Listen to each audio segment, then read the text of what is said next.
I was happy to be at the inter-chapter meeting in Oblate, Poland. That's a small town in western Poland. It's the site of our scholasticate. An inter-chapter meeting happens every 6 years. It's called inter-chapter because it's in between the chapter in the congregation. The chapter itself is the highest authority in the congregation. But every 3 years then, in between those chapters, we also meet. So it's an opportunity for leaders in the congregation to get to know each other.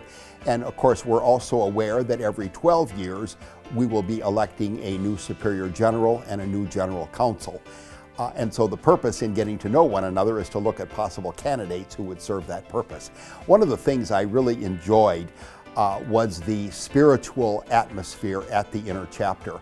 2 days of retreat, and during the retreat, which was focused around the road to Emmaus, in fact, the whole inter-chapter focused around that theme. And the retreat director for those 2 days said to us, where do you find hope in your ministry? Obviously referring to those apostles who were looking for hope, believing Jesus had abandoned them as they were on the road to Emmaus. Do you ever ask Jesus to stay with you? Do you invite him to remain a part of what you're doing when things aren't going well or when things are hopeful? Obviously that's what they did. They were so impressed with what he had to say to them about the events that had happened in Jerusalem, and then of course they recognized him in the breaking of the bread. It was very different atmosphere at the inter-chapter than the chapter of 2016 was. More opportunities to get to know each other. There wasn't the political atmosphere that you find at a chapter in trying to elect a superior general and council and find out who would be the best candidates. Very enjoyable, more social times, and just an opportunity to find out what a lot of these oblates are doing in many different parts of the world. So all the provincials are invited. There were 52, and then also some delegation superiors from Europe since it took place in Poland. Most enjoyable, great Polish food, a lot of sausages and hams, and so a very good time. One of the things we also, of course, spent a lot of time doing was trying to figure out what might be themes of the general chapter in 2022. I believe that 2022 is going to be a Marian year that the Vatican is going to proclaim. And so there was a lot of discussion around how can we tie in Mary and her role in salvation history with much of what we will need to discuss at the chapter itself. And so that was also a theme that was emerging. Other themes, of course, what's our community life like? Where should we be in other parts of the world? One of the very significant things that affected a lot of the leaders at the inter-chapter was the whole issue of restructuring. And in fact, the general administration directly said to the provincials in Canada and myself that we should come up with a plan for restructuring. Whether that directly involves the United States or not is a question yet to be seen. There's 3 provinces in Canada. Some would say, well, they should merge first, and then eventually the United States possibly join that merger. And that's probably what will happen.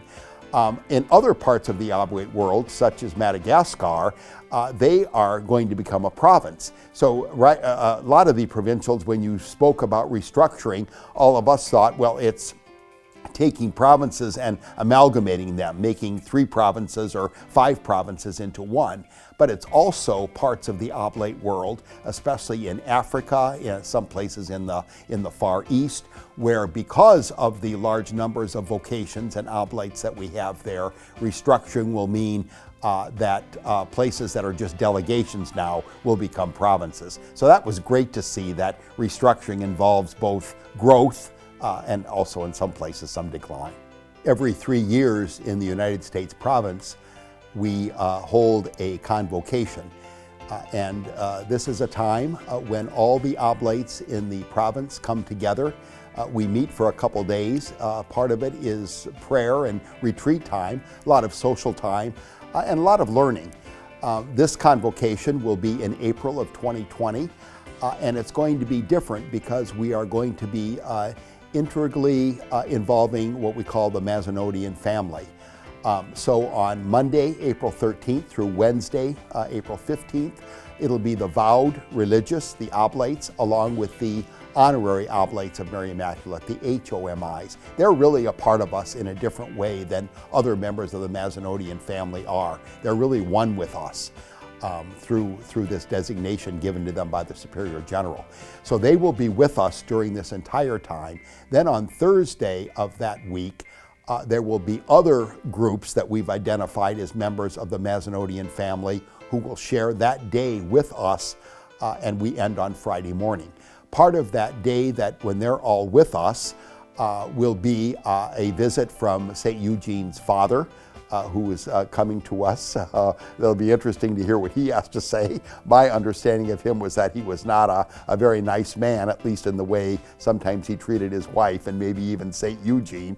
But anyway, he will make a guest appearance. But it's really a time for the Oblates, the HOMIs, to get to know these other groups better. I always tell our Oblates that the members of these different groups, they want to be one with us because they share in the charism of Eugene. So it's not a matter of the Oblates saying, we want you to be part of us, our vocations are down, we don't have the numbers we used to, we want you folks to carry on our ministry. That's not really it at all. It's the Mazanodian family themselves, these different groups, that want to be part of us because they've recognized in us, in the Oblates and the HOMIs as well perhaps, that this charism of St. Eugene is important to the church. This work with the poor, evangelizing the poor, working with homeless, or helping people spiritually in their lives. This is a real gift to the church that we want to share in. And many of them do. The Oblate partners, helping us build things in the Oblate world, helping us establish our ministries, their prayer for us. The Oblate associates, the affiliados who are thinking of becoming Oblates themselves, Oblate youth, the many thousands of people, 400 and some thousand people that help us, that support us through our mail campaign. People that can't be a part of us maybe directly in terms of doing ministry, but want to know more about our ministry and certainly pray for us.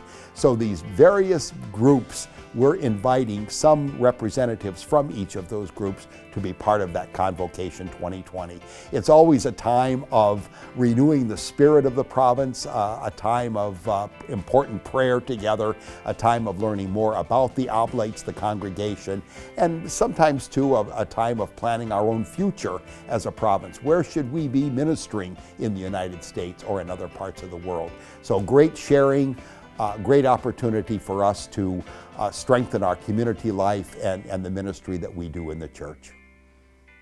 Since it's the fall of the year, it's also my privilege to report on guys in first formation, those who are in the pre-novitiate, novitiate, or the scholasticate in San Antonio. I am proud to say we have 39 guys total in first formation for the United States, that are in the United States. Now, about 12 of them are from other countries studying here. We have a wide variety of different countries represented, especially at the novitiate and the post-novitiate. But we also are doing very well with vocations. I mentioned we have 5 in Casa Estudiantil in Tijuana. We have 11 in our pre-novitiate program in Buffalo, New York. There are 9 in the novitiate in Godfrey, Illinois. And then we have 14 at our scholasticate in San Antonio. 3 of them are out on pastoral ministry. 5 of them just renewed their temporary vows on August 31st. So it's always a privilege for me as provincial to be able to receive those vows in the name of the Superior General. New life in the congregation. We have 3 guys that are going to be making perpetual vows on February 17th, which of course is Oblate Day, and then we have 1 young guy being ordained to the priesthood on January 11th, and Bishop Mike Pfeiffer, an Oblate bishop, will be ordaining him. We are making some big changes in the places and the kind of formation that we are offering our students who are studying for the Oblates. For example, the novitiate in Godfrey is undergoing quite a bit of renovation. The Levis House and other extensions of that building are not holding up well, and we've known we've needed to do this for quite a while. It looks like during the time of the renovation, our novices will be located at the Shrine Hotel in Belleville. They will occupy a couple floors of that hotel. The hotel is not being used as much as we would like, and it looks like that won't interfere with the number of people that want to stay there who come to the shrine. So that's going to be hopefully renovated in about 1.5 to 2 years. So that's a change.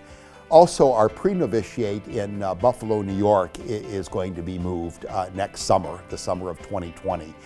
We're finding that the philosophy program is not as in-depth, or there aren't as many courses offered there as we would like. The students could go to Christ the King Seminary in Buffalo, but it's quite a distance away. And we find that it would be very valuable for the pre-novices and the novices to be in the same area together. You know, sometimes these days seminarians can feel like there's nobody else outside of maybe their own community that have chosen priesthood or religious life as a way of life. And we feel that there's benefit that's going to take place between both our novices and our pre-novices being in proximate location to one another. There are certainly programs offered by the Novitiate Intercommunity Experience in St. Louis that now our pre-novices will be able to take advantage of. And just for the pre-novices to learn more about what the next step is in their formation, able to visit the novitiate more because of that close proximity. So we think this is a good move. The philosophy at St. Louis University is excellent. The Jesuits are offering us a good deal on tuition there, and we'll find a place for them to live when they move here. But again, that probably won't be till summer of 2020. But I'm very proud. I think people realize as well that we just built 5 new residences in San Antonio for our guys when they're in theology. They go to Oblate School of Theology. And so I feel that after summer 2020, we will have our first formation programs in the United States going really well. I hope we can keep the numbers up like they are this fall at all 3 levels. And then, of course, the interculturality of the programs is great. People from about 10 different countries in these programs currently, from all over the congregation. Studying here. It's a great learning experience for our own U.S. seminarians.